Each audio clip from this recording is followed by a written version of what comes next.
오늘 사도행전 13장 22절 말씀은 구약에 등장한 다윗이라는 이 사람이죠. 우리 다윗을 모르는 사람이 어디가 있겠습니까? 다윗을 향해서 하나님께서 한마디로 내 마음에 합한 자, 내 마음에 쏙 든 자 이렇게 말합니다.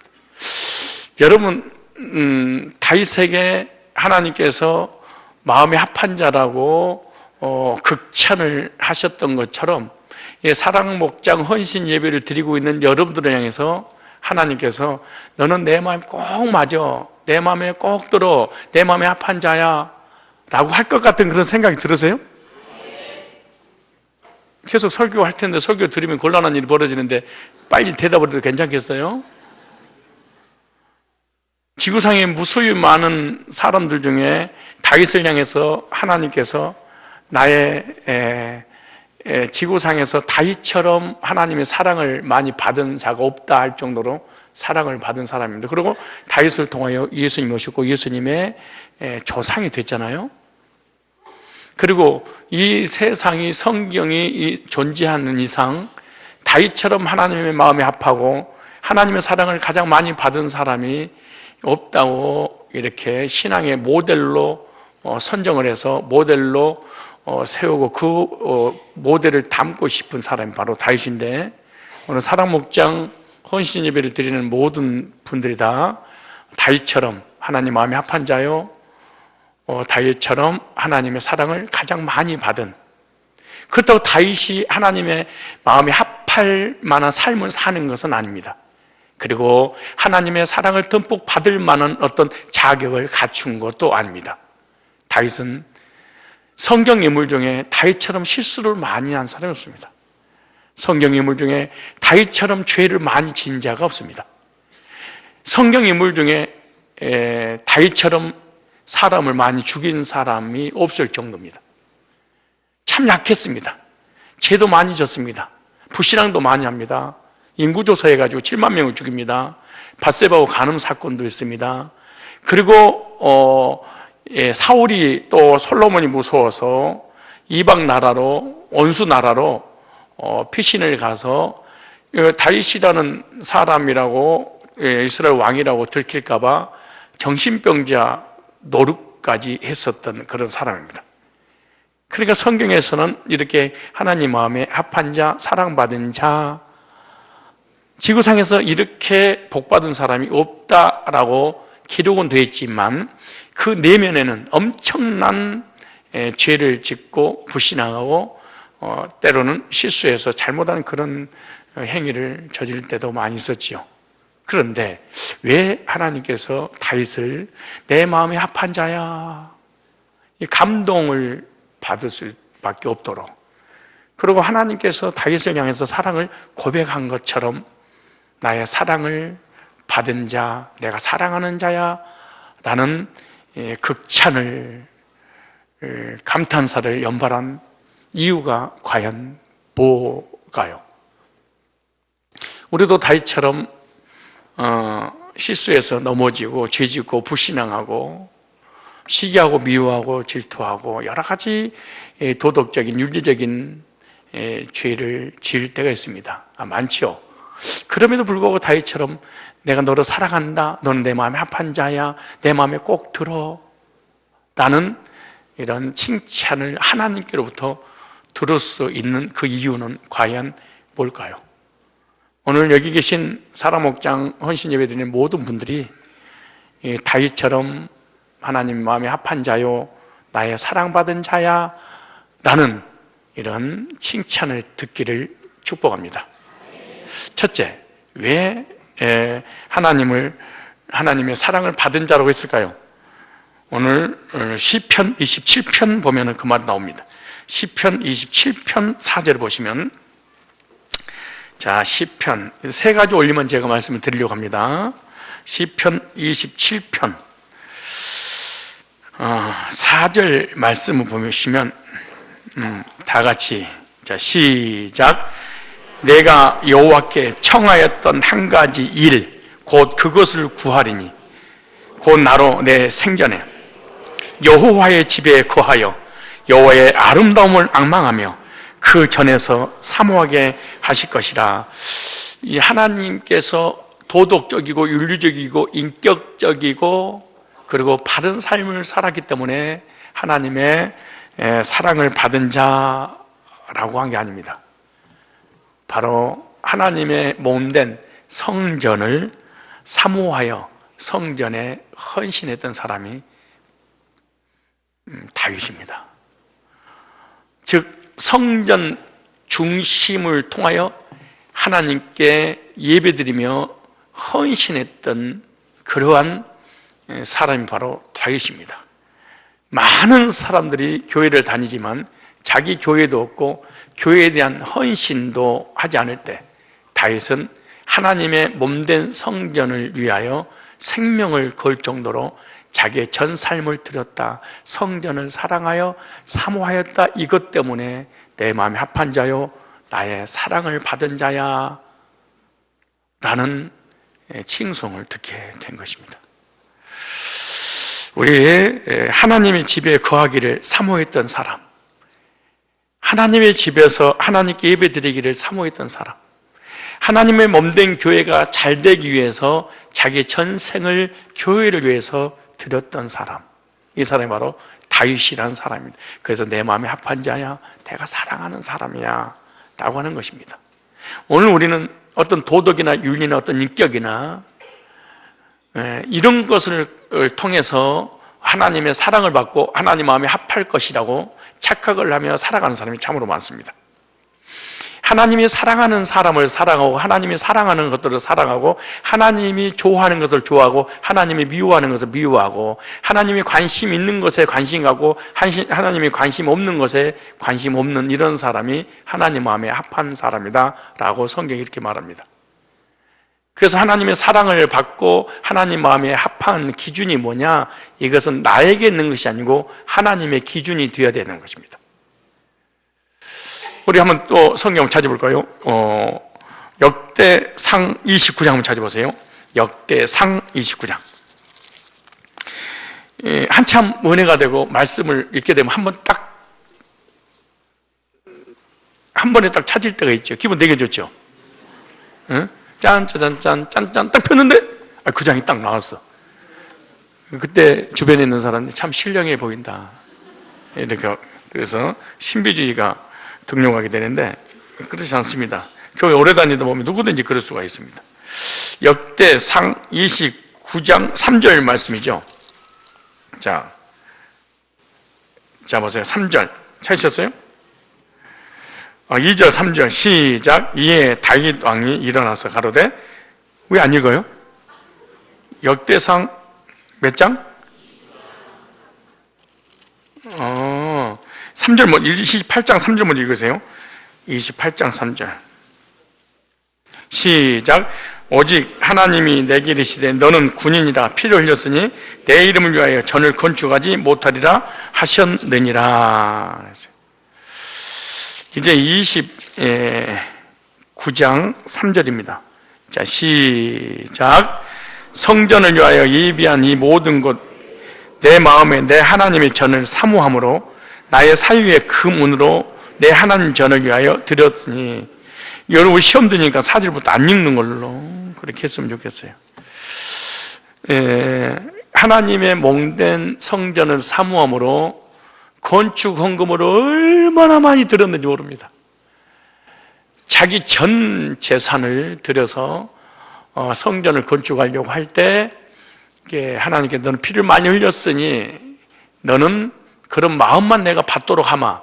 그리고 네 아들 때 성전을 짓도록 하겠다 해서 솔로몬 왕이 성전 건축을 할 때 거기에 대한 엄청난 그 헌금을 아버지 다윗이 드림으로 솔로몬 성전이 건축이 되고 하나님 영광이 거기 임하게 됩니다. 그러므로 다윗이라는 사람은 하나님께 예배드리는 이 성전을 얼마나 사모했는지 모릅니다.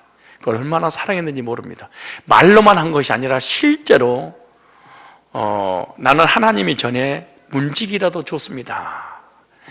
백향목궁, 다시 말해 왕궁에서 있는 자기 집보다 하나님의 성전, 우리로 얘기하면 뭘까요? 사찰 집사, 청소하는 사람, 내지는 어떤 경비나 주차 관리팀, 이런 사람이겠죠.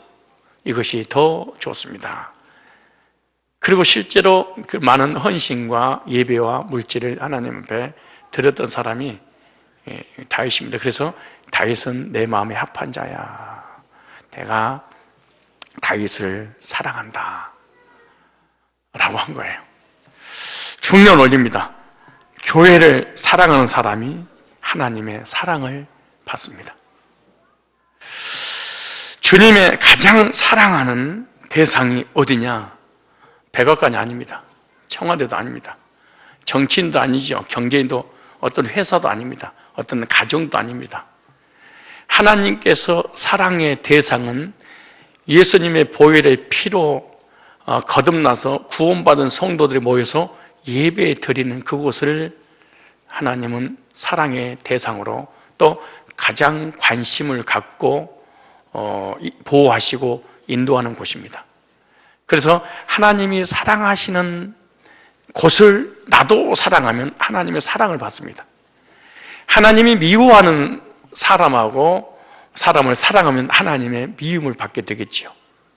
그러므로 하나님 마음에 합한 자나 하나님의 사랑을 받은 것이 어려운 것이 아니라 하나님께서 거룩한 보혈로 죄 씻음 받고 구원 받아서 신앙생활하고 있는 하나님의 성전인 우리 성도들과 성도들이 모여서 예배드리는 성전 중심으로 교회를 사랑하면 하나님의 사랑은 연약해서 죄짓고 불신앙하고 넘어지고 쓰러지고 할지라도 하나님은 이렇게 고백합니다.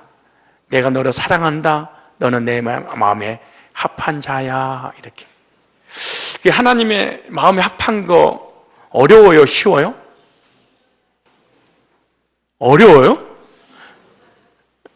하나님께서 관심 가진 곳, 하나님이 사랑하는 곳, 몸된 성전, 에베소서 5장 볼까요? 에베소서 5장.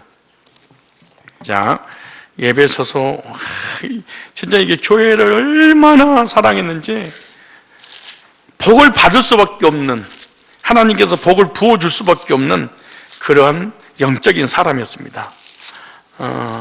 에베소서 5장 보겠습니다. 5장 찾으셨죠? 5장 25절 말씀 시작.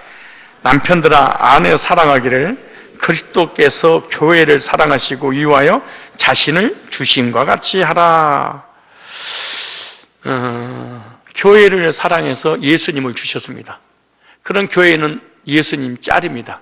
비싸지요. 정귀한 자지요. 하나님의 사람이지요. 하나님의 사람들이 모이는 것이죠. 그것을 하나님은 관심을 가질 수밖에, 사랑할 수밖에 없겠죠. 근데 하나님이 사랑하는 사람을 사랑하면 하나님 사랑을 받겠죠. 하나님이 사랑하는 성전을 나도 사랑하면 나도 하나님의 사랑을 받고 하나님 나한테 다윗한테 고백한 것처럼 나에게 고백하겠죠. 아무개야, 너는 내 마음에 합한 자구나. 너는 나의 사랑을 받은 자야. 어떠세요? 하나님 마음에 합한 사람이라고 생각하십니까? 주무십니까? 하나님이 여러분들의 사랑, 이 말씀을 들어보니까 나는 사랑을 받을 수밖에 없는 그런 존재구나 라고 느껴지십니까?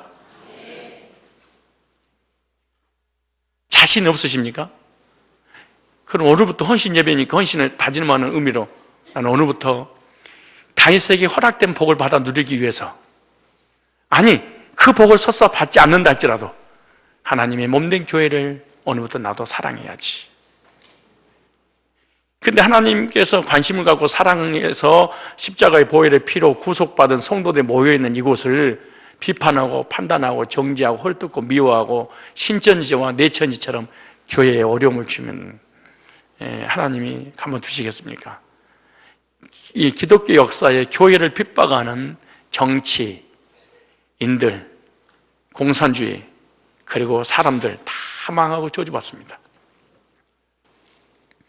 교회를 세우는 사람에게 하나님께서 그 가정을 세우시고, 교회를 사랑하는 사람에게 하나님은 사랑하시고,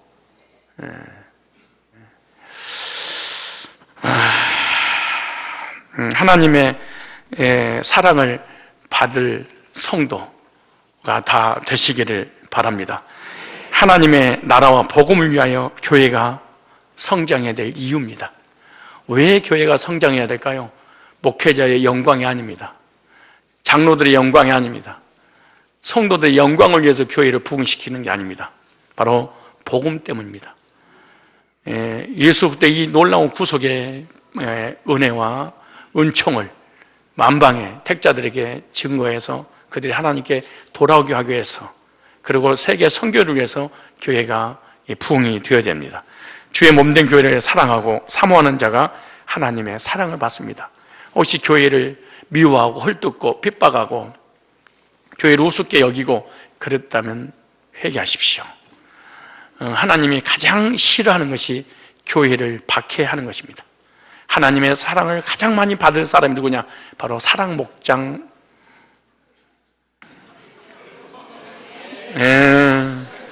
사랑 목장, 우리 다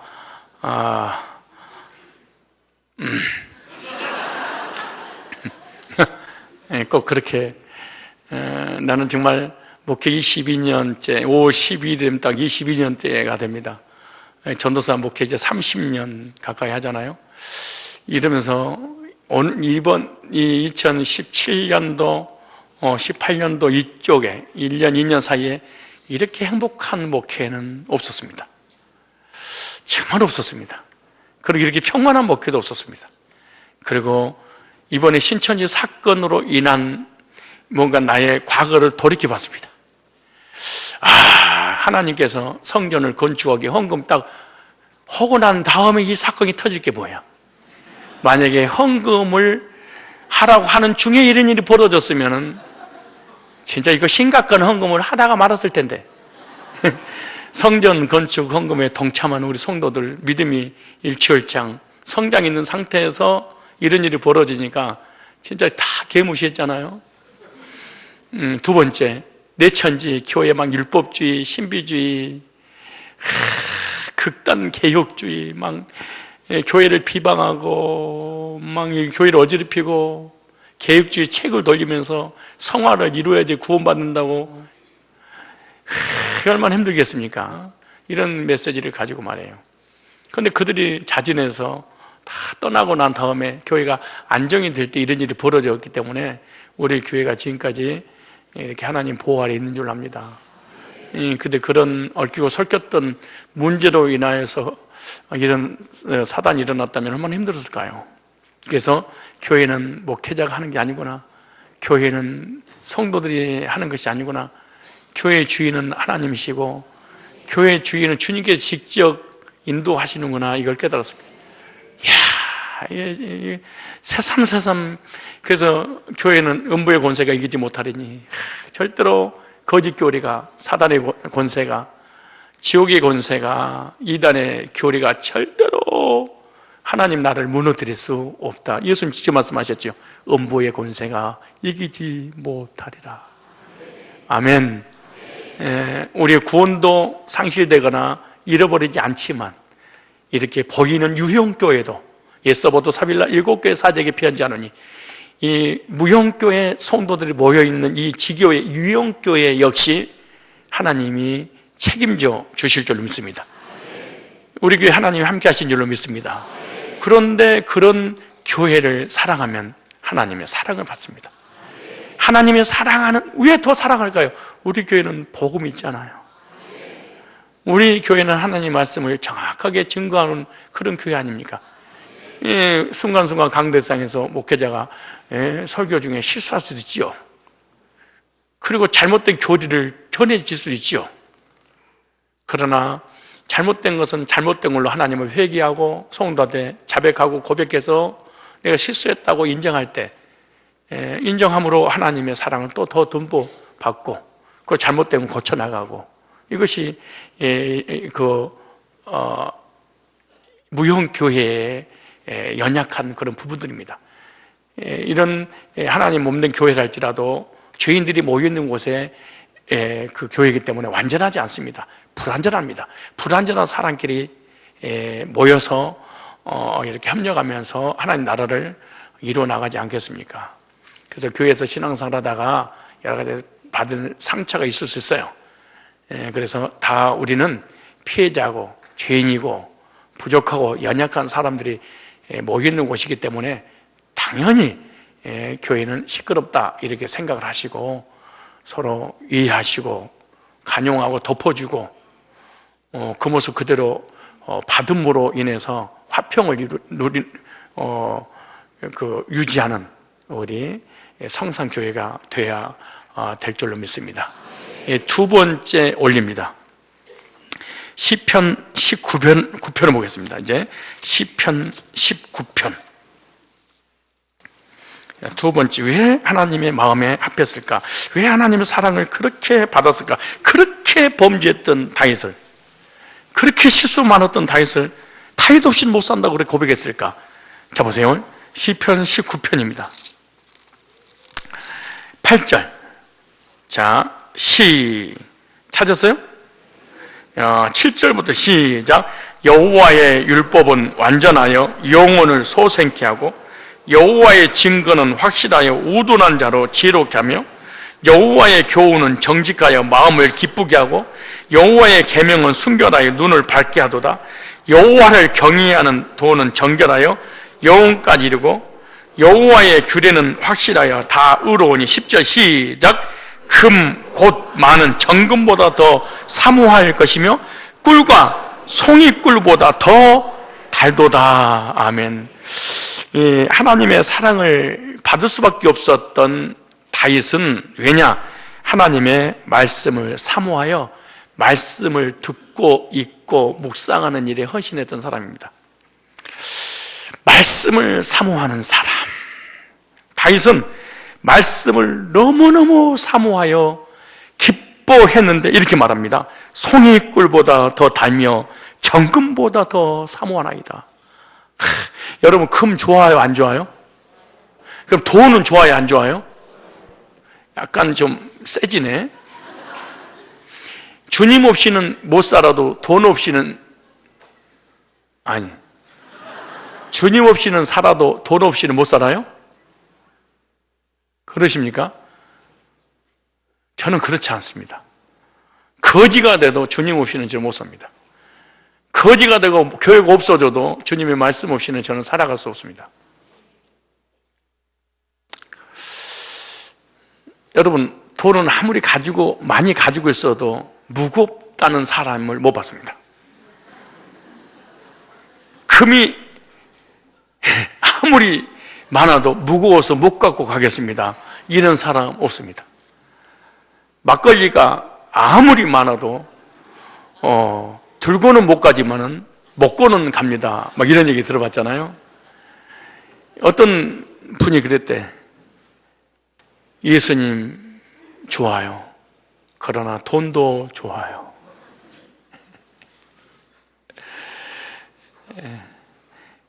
명절이잖아요. 구정이잖아요. 이번에 헌신하고 충성하고 봉사하고 하는 일에 이에 쓰셨으니 목회자 섬기려고 하지 말고 부모님 잘 섬기는 일에 쓰임 받았으면 좋겠다는 생각이 들어집니다. 저는 외모나 제 배를 봐서라도 여러분이 참고하셔서 우리 목사님 내가 저렇게 죽인 거야. 내가 목사님 선물만 안 드렸어도 저 모양 만들지 않았을 텐데 저 배 우리 목사님 나중에 뉴욕 거에 싣고 다니면 어떡하려고 그러시나 이렇게 하고 농담이 아니고 진담이니까 그리고 사오지 말고 현찰로 가져오시고 너무 노골적으로 심하겠네. 전 돈 좋습니다. 그러나 사랑은 하진 않습니다. 있으면 있고 없으면 없고. 여러분, 행복한 사람이 어떤 사람인 줄 아세요? 성공한 사람이 어떤 사람인 줄 아세요? 승리한 사람이 어떤 사람인 줄 아세요? IQ가 좋은 사람이 승리하고 성공하지 않아요. EQ가 좋은 사람이 대인관계가 좋아서 성공하고 승리하지 않아요. 고난 극복 지수가 높은 사람이 성공을 합니다. IQ, 머리 좋은 사람이 고난이 오면 고난을 극복하지 못해서 좌절하고 절망하고 자살하고 가정을 두동하기로 내버리죠. 그것이 고난 극복 지수가 약하기 때문에 그렇습니다. 머리는 좋은데 고난을 극복하지 못합니다. 여러분, 위대한 사람, 성공한 사람은 다 한결같이 고난이 왔을 때 고난을 인내로 극복함으로 말미암아 주어진 결과의 열매라는 사실을 아셔야 됩니다. 그래서 저는 머리가 좋은 사람이 성공한다 그렇게 생각하지 않습니다. 영성이 좋다고 성공하지 않는다고 생각하지 않습니다. 그리고 가슴이 뜨겁다고 성공한다고 생각하지 않습니다. 저는 개인적으로 고난 극복 지수가 높은 사람이 성공할 수 있다. 이런 일 저런 일, 환난, 시련, 가정의 문제, 가정이 깨지고 사업이 잘못되고 직장이 문제가 생기고 학교에 문제가 생겨서 막 두동강이 나고 그 엄청난 고난을 했을 때 그 고난을 이기는 사람만이, 즉 최후에 남는 자가 이긴 자입니다. 근데 요즘은 회사라든가 직장에 여러 사업하는 사람들 보면 머리 좋은 사람을 중심으로 사람을 뽑는데 아주 난 위험하다 그렇게 생각을 합니다. 여러분, 이 세상에는 바람은 언제나 불지요. 내가 느끼냐 못 느끼냐의 차이점이지. 그래서 태풍이든 소설 보는 봄바람이든 관계없이 그 바람에 가지들 흔들리듯이 우리 인생의 삶은 다 흔들릴 수밖에 없는 그런 여건들을 가지고 우리는 환경을 접하게 됩니다. 실제로 여러분, 하나님의 말씀을 통해서 고난을 극복할 수 있는 그런 능력을 경험하시기를 바랍니다. 나는 돈 없이는 살아도, 주님 없이는, 돈 없이는 살아도 하나님의 말씀 없이는 살 수 없습니다. 여러분 생각해 보세요. 우리가 여러 가지 삶의 고난들이 왔을 때 하나님 말씀이 없었다면 우리가 어떻게 고난을 이겨낼 수 있었을까요? 성경이 그렇게 다윗은 고백하지요. 내가 고난 가운데 하나님 말씀이 없었다면 난 정녕 죽었으리라 이렇게 말하지요. 물질의 문제라든가 건강의 문제, 자녀의 문제, 부부의 문제, 사업의 문제, 직장의 문제, 거짓교리의 문제, 여러 가지 것들이 산적이 있지 않습니까? 그때마다 그 문제를 어떻게 해결했을까요? 하나님 전에 나와서 말씀을 듣고 그 말씀이 나에게 찾아오셔서 그 말씀으로 위로를 주시고 그 말씀으로 격려받고 그 말씀으로 힘을 얻고 그 말씀으로 독수리 날개치며 올라갔던 세움을 얻고 오늘도 이겼어 라고 교회 와서 안도의 한숨을 쉬면서 우리는 또 세상을 박차고 나가야 또 나가지 않았겠습니까? 내가 고난 중에 여호와의 말씀이 없었다면 나는 멸망했으리로다. 다윗이 그렇게 말합니다. 여러분 참 신기한 것은요, 고난이 오거나 여러 가지 힘든 일이 있을 때마다 어쩌면 그 고난을 해결하고 극복할 수 있는 말씀을 주시는지, 마치 목사님이 내 인생의 삶의 CCTV를 설치해놓고 내 뒤만 절절절 쫓아다니는 이걸로 인해서 사실은 우리 교회에 싸움이 많이 있었습니다. 이 어떤 권사님은 무슨 말만 하면 강대상에서 하는 바람에 맨날 자기만 깠다고 했었고 막 덤벼 들고 전화해가지고 나갔잖아 이거 소리를 지르고 막 난 당신이 어떻게 사는지 잘 몰라요. 내 당신의 사생활을 어떻게 합니까? 그럼 어떻게 그렇게 하다못해 부부싸움 하는 것까지 다 얘기를 할 수 있냐고 나한테. 내가 당신이 부부싸움을 하니 내가 어떻게 내가 아냐고. 하나님 말씀은 살았고 운동력이 있어.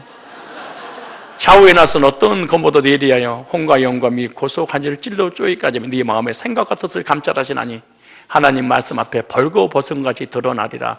여러분요, 전라도 말로 하나님 말씀이 전하면 깍대기 벗겨버리는 거예요. 이게 그냥 숨도 못 쉴 정도로. 근데 은혜가 되면은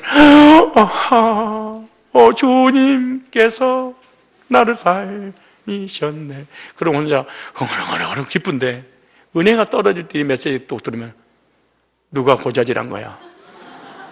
누가 이 목사님한테 일러봤죠? 그래, 이게 막 이러니 혼자서 막 온갖 갈등 속에서 괴로워하다가 시험 들고, 그때 빨리 하프타임, 이런 내 인생에, 내 신앙에, 내 고난에 하프타임이 딱 주어질 때, 그 하프타임 때 제일로 중요한 게 뭔 줄 아십니까? 만나야 될 대상이 누군가, 나의 멘토를 만날 줄 알아야 됩니다.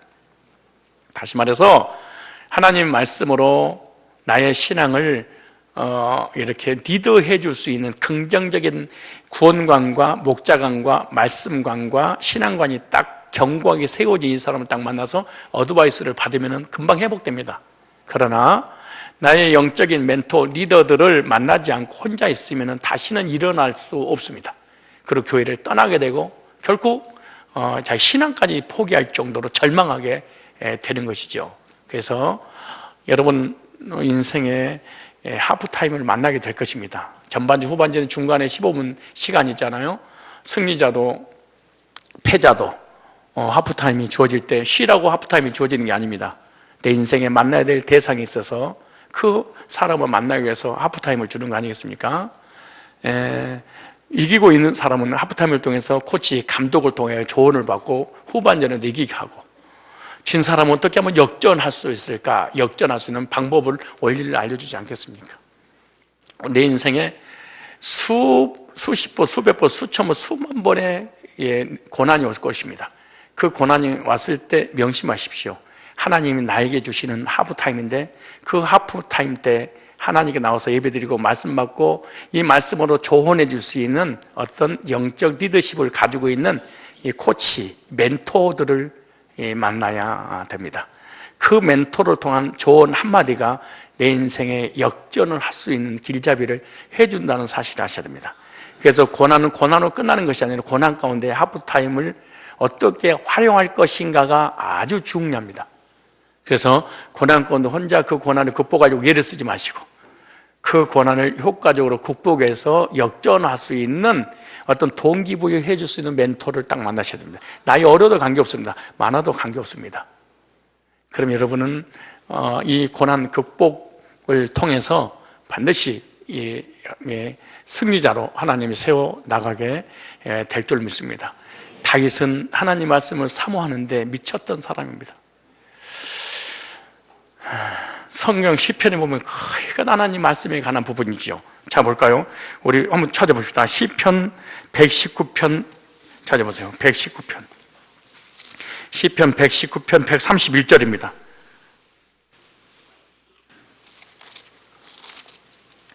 시편 119편 몇 절? 131절. 시작. 내가 주의 계명을 사모함으로 입을 열고 헐떡였나이다. 얼마나 말씀의 은혜가 있는데 숨을 헐떡거리면서, 여러분 피곤해서 좋은 일하고 헐떡거리는데, 이 다윗은 하나님 마음에 합한 자, 하나님의 사랑을 왜 받았냐? 그렇게 말씀을 사랑해서, 말씀을 사모해서 말씀 듣는 일에 시간을, 물질을 투자했던 사람입니다. 말씀을 듣고 사모하는 일에 우선순위의 삶을 살았습니다. 그래서 하나님의 입에서 떨어진 말씀을 사모하니까 하나님 사랑을 받을 수밖에 없고, 하나님 마음에 합한 자라고 하나님께 칭찬할 수밖에 없었겠죠. 어떠세요? 여러분 하나님 말씀을 그렇게 사모하여 숨을 헐떡거리십니까? 어떠세요? 이놈의 시간이 왜 이리 안 가냐? 내가 하필이면 넘어져도 성산교회 넘어져가지고 다른 교회에서는 20분이면 끝나더만, 이것은 끝날 듯 하면서 아멘 하려고 그러면 둘째, 이제 끝났구나 그러면 셋째, 이제 마지막이지 그러면 결론이다 끝났다 그래. 다시 말해서 이제 끝났구나 어겐. 이거 도대체 이게, 그래서 끝날 듯 하면서 안 끝나는 이 징그러운 설교를 듣게 했구나. 이런 사람, 우리 사랑목장 교인들은 한 명도 없는 줄로 믿습니다. 나는 요즘 좌우로 치우치지 않고 이 두 줄만 딱 보잖아요. 왜 이렇게 쳐다볼까요? 내 마음에 합하니까. 왜 이렇게 정말 여러분 이 눈빛을 보십시오. 이렇게 보고 있잖아요. 보고 있는데 보고 싶어 보고 있는 저를 못 보십니까? 참. 그래서 오늘부터 말씀 받을 때 한번 숨이라도 폐에 문제가 있어서 말고, 그래서 목회자 사랑받고 하나님 사랑받는 사람 어떤 사람인 줄 아세요? 하나님 말씀을 전하면은 말씀에 반응할 줄 아는 사람.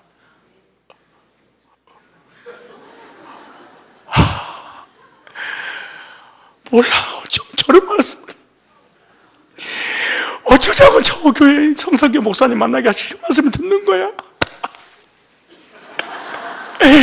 아버지 아멘 막 이래서 웃는지 모를 정도로 막. 그리고 말씀이 땅에 떨어지기 전에 그렇지 않게 아멘. 달고 묘한 그 말씀, 생명의 말씀을. 그래서 이 사랑 목장은 이렇게 부르면 혼자 민망하니까 따라서 부르고 막 그러잖아요. 이래서 중요한 원리죠. 하나님의 사랑을 누가 받냐? 하나님의 말씀을 사모하는 사람, 하나님의 말씀에 관심 있는 사람, 말씀에 반응한 사람, 말씀에 숨을 헐떡거리면서 관심을 가진 사람. 여러분, 목회자가 가장 힘 얻을 때가, 또 성도를 사랑할 때가 언제인 줄 아세요? 목회자 용돈 줄 때가 아니야. 성도들이 착각하는 거예요. 목사 차 사주고 옷 사주고 집 사주고 이게 아니에요. 아무것도 안 해도 메시지 전할 때, 하나님의 말씀을 전할 때, 그 말씀에 반응할 때 목회자의 이 엔돌핀은요 승천할 정도로 많이 쏟아집니다. 저 안 늙죠? 아까 신천지 이만희는 바싹 가물었잖아요. 그런데 저는 늙은 것 같아. 점점 저는 해충약을 먹었더니 해충하는 것이 여전히 잘 모르겠지만 나는 점점 젊어진다고 사람들이 그래. 그러면 이 하나님의 능력으로 제가 젊어지는 것이 사실 아닙니다. 여러분들이 하나님 말씀을 전할 때 그 말씀에 반응을 하고 그 반응하는 것을 보고 내가 힘을 얻어서 새로운 살들이 돋아나고 막 이렇게 피부가 이게 화장품 안 발라도 막 탄력이 있고 막 이러는 거죠. 나 같은 사람이 예를 들어서 재림주다 그러면 또 믿을지도 모릅니다, 사람들이. 그런데 그렇게 90이 다 돼가지고 완전히 이제 좀 있으면 땅으로 들어가서 썩게끔하는 그 재림주라고 보혜사로 하나님을 믿어지는 거 보면 말이에요. 그래서 목회자가 이렇게 젊고 기쁘고 행복하게 하는 것은 뭐냐? 성도들이 말씀을 받고 반응하면서 목사님 어떤 부분에 구체적으로 이런 부분에 이런 은혜를 받았습니다. 그럼 목사님 감격스러운 거예요. 그렇지 않겠어요? 근데 저는 성도를 싫어하고 미워하는 사람은 없지만은 별로 무관심하는 사람도 있어요. 관심보다 더 힘든 일이 부분인데 메시지 반응이 없는 도대체 목사님 이것 좀 잡수세요 그러고 실컷 매겨놓고 저는 난 싫어 이거요. 용돈 줘놓고 목사님 명절 때 뭐 잡수세요 그러고 저는 자빠져 자. 돈을 보태서 주고 싶은 생각이 한두 번이 아니야. 그러니까 저한테 저 안 섬겨도 좋으니까 제발 뭐에 반응해라? 말씀에, 하나님의 말씀에 귀를 기울이고 말씀에 반응하고 말씀을 또 은혜받고 격려받고 이렇게 기도응답 받았다는 이 소식을 목회자한테 전해줄 때 목회자 사랑받고 하나님의 사랑받고 그렇게 살아가게 되는 줄로 믿습니다. 근데 참 신기하게도 이 말씀을 사모하면은 하나님께서 복을 약속했는데 시편 112편 봐봐요. 시편 112편 찾으셨죠? 시편 112편 1절. 자, 시작. 할렐루야. 여호와를 경외하며 그 계명을 크게 즐거워하는 자는 복이 있도다. 하나님 말씀을 즐거워하는 자 복이 있도다. 어떤 복? 그 후손이 땅에서 강성하며. 여러분 남친 여친 우리 처녀 총각도 사귈 때요 이런 사람을 사겨. 말씀에. 그러니까 가정은 자동으로 하나님께서 책임을 주죠. 해보세요. 그 후손이 땅에서 강성하며. 그러니까 우리 세종영기가 예배 드릴 때 아멘 아멘 이렇게 했다. 그런 사람한테 시집을 가야 돼. 왜냐? 이 가정을 하나님 무조건 책임지게 나오잖아요. 말씀을 크게 즐거워하는 자는 그 후손이 땅에서 간 거예요. 그래서 후손이 생겼다는 건 장가갈 수 있다는 거 아니야? 정직제 후대가 복일수록, 보세요. 여러분이, 우리 처녀들이 좋아하는 돈, 부유와 재물이 세종이 집에 있으며 그가 영원히 있으리로다. 세종이 전화번호 어떻게 돼요? 아니, 생각해, 이런 사람을 만나는 거야. 성품이 좋니, 인격이 좋으니, 뭐 지식이 넘니, 이런 사람을 만나려고 하지 말고 하나님께 예배드리고 말씀을 크게 즐거워하면 나머지는 하나님이 책임져 준다는 거야. 예?